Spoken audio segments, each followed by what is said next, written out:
And now I'd like to end with a poem that I've written that's based off of the song of Deborah and Barak.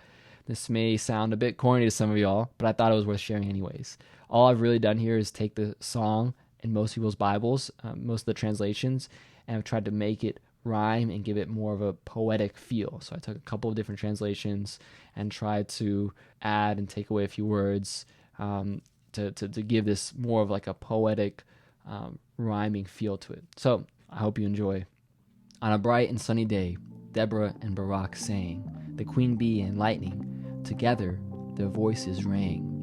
When the princes of Israel took the lead, when the people answered the call and took heed, "Oh, bless Yahweh," they sing, to his name praises they bring. "Hear, O kings, give ear, O chiefs, the Son of Yahweh is near. Come, let's sing of the time he came out from Seir, of the time he marched out from Edom, from Red, when he took up arms, from all our enemies fled." The land quaked, the heavens dripped, and the earth shook. Mountains melted before Yahweh at his very look. Before Adonai, God of Israel, the Holy One of Sinai. In the days of Shamgar and Yael, all the paths ceased, all the paths fell. Travelers trod in twisting trails, avoiding every road and every well. The unwalled cities ceased, they say, until Deborah, the mother of Israel, arose on that fateful day. New gods they sought, and thus to their gates war was brought. Amidst 40,000 in Israel, not a spear or shield could be caught. My heart goes out to the princes of Israel who took the lead. The call of the people, oh, the call of the people, they did heed. You who ride on donkeys white, on regal clouds taking flight, shout out, O wayfarers, make it known. By the watering holes, tell how Yahweh's deeds had shown. Tell of how he saved our villages and towns, of how his compassion for us did abound. Awake, awake, O Deborah, bring a song to Yahweh's throne. Arise, Barak, lead your captive son of Abinoam. The nobles came, Yahweh's people in warriors gowned, from Ephraim to Zebulun, their fame was renowned.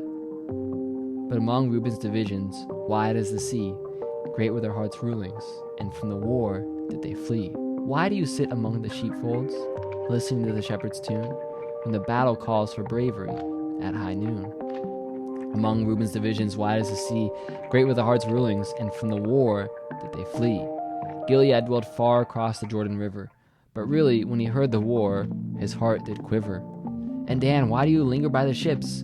Because from the battle, you were ready to slip. And Asher sold seashells by the seashore. He got a tan, but closed his ears to war. In the fields of battle, their presence was rare, their absence was noted, their courage scant to bear.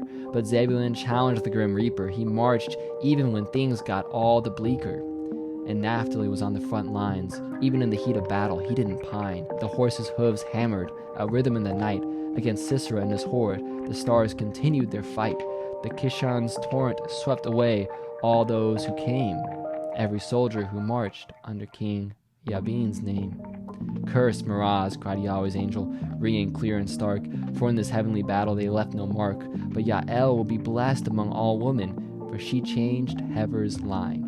A seed of Cain she was, yet she chose to be a child of the divine. He pleaded for water, she gave him milk. He asked for a cotton blanket, she gave him some silk. In her hospitality, her deception was unseen. In a splendid bowl, she brought him some nice, warm cream. Then her hand ventured for the tent peg. Her courage held tight. Her right hand claimed the workman's hammer, and she readied for the fight. She struck down Sisera. His head met her wrath. She shattered and pierced his temple, defining her chosen path. Between her feet, he knelt. He fell. In the dust he lay spread. In the realm of the living he knelt. But into Sheol he fell, birthed to the land of the dead. Through the window she gazes, with a frog in her throat. Sisera's mother appears through the lattice with false hope afloat. Why are his riders delayed? Where are the hooves' rhythmic song? Why does his chariot? What could possibly be wrong? Her wise companions console her, repeating soothing tales. He's surely gathering spoils while the victory prevails. A maiden or two for each warrior, dyed cloth to adorn, each piece embroidered richly, from the vanquished it's torn. Yes, spoils from the necks of the fallen, trophies of the fray.